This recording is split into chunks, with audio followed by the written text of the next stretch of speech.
Lan Wangji caught him. Wei Ying. Wei Wuxian's muffled voice came from where he was buried in Lan Wangji's embrace. Lan Zhan, are you always like this? Just doing things without saying anything? You keep everything to yourself. I'm not a mind reader. How could I know these things?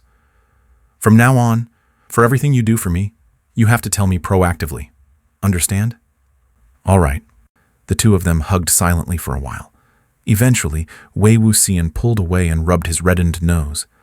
If it weren't for Ziwu Jun, I would have been completely in the dark about so many things. Now I'm giving you a chance to confess everything yourself. Lan Wangji paused slightly. What did my elder brother tell you? Wei Wuxian crossed his arms. I want you to tell me yourself, no relying on Ziwu Jun. Lan Wangji said, I spoke a few good words for you in front of the clan elders. In the future, they won't be strict with you by the family rules. Upon hearing this, Wei Wuxian couldn't help but think that with Lan Wangji's brief summaries, if he were to become a storyteller in a tea house, he would definitely starve his entire family. Not knowing whether to be angry or laugh, his heart felt both sour and tender. He knew Lan Wangji was shouldering things for him, not wanting him to endure any hardship. His eyes reddened again. He glared at Lan Wangji and couldn't find words to speak for a moment. Lan Wangji asked, What's wrong? Wei Wuxian punched him on the chest. The punch wasn't strong, only making Lan Wangji sway slightly. Lan Wangji let him pound, a look of confusion in his eyes. Wei Wuxian finally couldn't hold back anymore. I handle things, you take the blame. I make mistakes, you get punished. And you say, they won't be strict? What's the difference between punishing you and punishing me? Do you think I can just make trouble and watch you suffer? Lan Wangji looked at him, unable to speak. After a moment, he wrapped Wei Wuxian's fist in his own hand, lowering his gaze slightly. I know you haven't been happy at the cloud recesses, and I'm afraid you might leave again. Wei Wuxian was slightly startled. Lan Wangji, with his eyes cast down, didn't notice the change in him and continued. During the past few days at Lotus Pier, I've seen the place where you live. Your family members are very warm-hearted.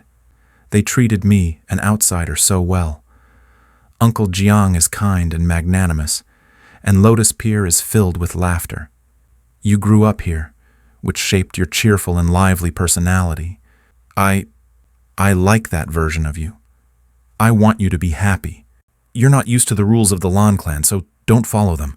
I will take responsibility for everything. As long as you're willing to stay with me, I'm already very grateful. Wei Ying, Before he could finish his words, Wei Wuxian hugged him again. Their cheeks pressed against each other, and Wei Wuxian's unstoppable tears brushed against Lan Wangji's eyelashes. Choking up, he struggled to speak.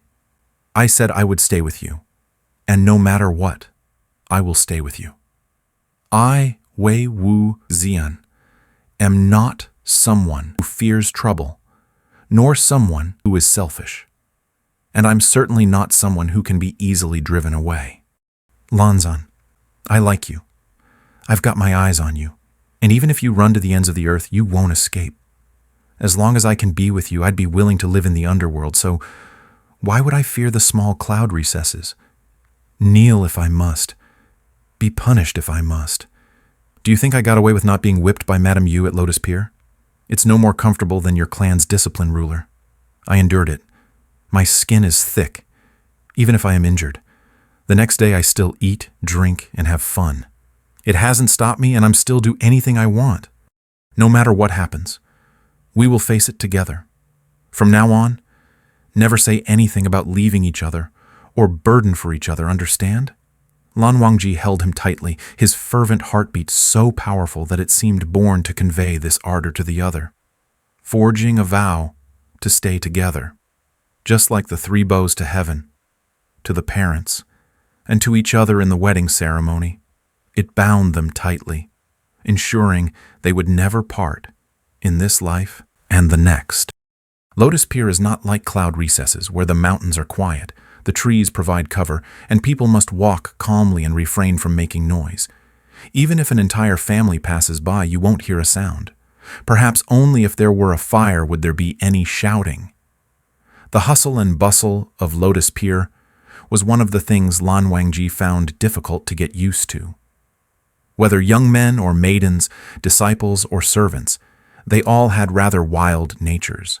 Those who could run would never walk slowly, and laughter, anger, and scolding were never hidden. Thus, walls did not block sound. Sometimes, while Lan Wangji was writing in his room, he could clearly hear the trivial squabbles happening right outside the courtyard wall. The farmers and orchardists delivering fruits and vegetables, the fishmongers and butchers selling fish and meat, and those from the tavern bringing wine, when they arrived at Lotus Pier, would not leave immediately after dropping off their goods. They would stop to greet several people and ask for a cup of tea. Some would even sit down if they saw a convenient stool and chat about all kinds of topics from everywhere. And not to mention the noise from the stalls and vendors at the pier, outside Lotus Pier, the children calling out to their friends or crying loudly, which often interrupted Lan Wangji's deep thoughts. He finally understood why Wei Wu Xian had such a restless nature. Alongside the cacophony of various human voices, there were also small animals.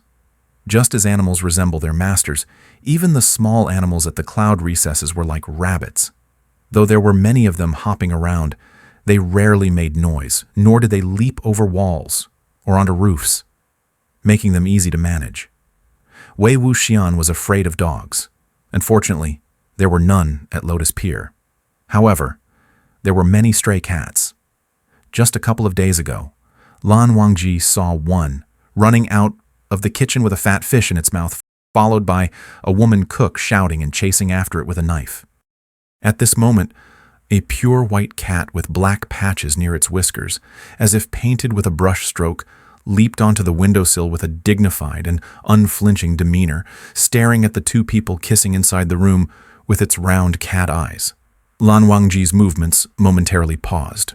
Wei Wu Xian made a questioning sound, turned to look while one hand still hooked around Lan Wangji's neck, and skillfully waved the other hand.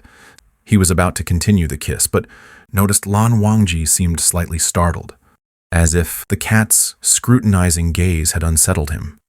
The quivering black mustache on its cheeks inexplicably reminded him of a stern face far, far away, one that was always admonishing with, "That's inappropriate." The Qiren cat, after being shooed away by Wei Wu Xian, meowed in displeasure and jumped onto the opposite eaves, still watching the two from a distance. Unlike the previous black cat that only cared about eating, this one seemed very nosy, patrolling everywhere with a haughty demeanor, as if it were overseeing the laws and punishments at Lotus Pier.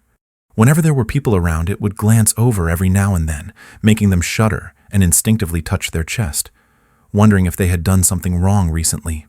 "Lan Zhan?" Lan Wangji snapped back to reality, retracting the hand that was on Wei Wu Xian's waist. After a moment, he awkwardly changed the subject. "Goldfish." Wei Wu Xian, used to his succinct manner, found even this abrupt topic shift surprisingly succinct, which made things rather awkward, and he responded, "Huh?" Lan Wangji then asked, "How did you know I used to keep goldfish when I was little?" Wei Wu Xian remembered the chubby goldfish embroidered on the handkerchief and smiled mysteriously. "I had a dream." He then recounted the dream he had while taking a nap on Madame Qingheng's couch, hiding from pursuers in Longdan Cottage. "You had that dream too?" Lan Wangji appeared astonished.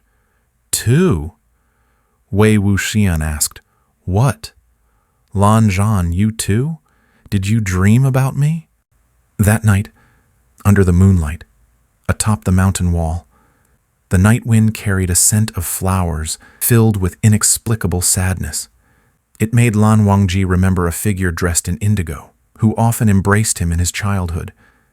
It was one of the few memories he had of being close to someone, feeling the warmth of their body, mother.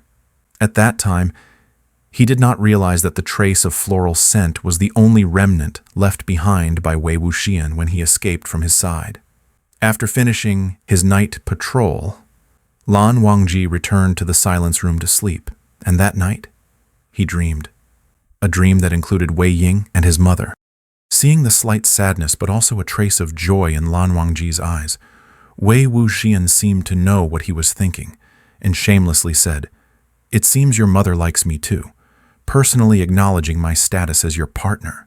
Lan Wangji's hand gently brushed across his back, a soft light passing over his face.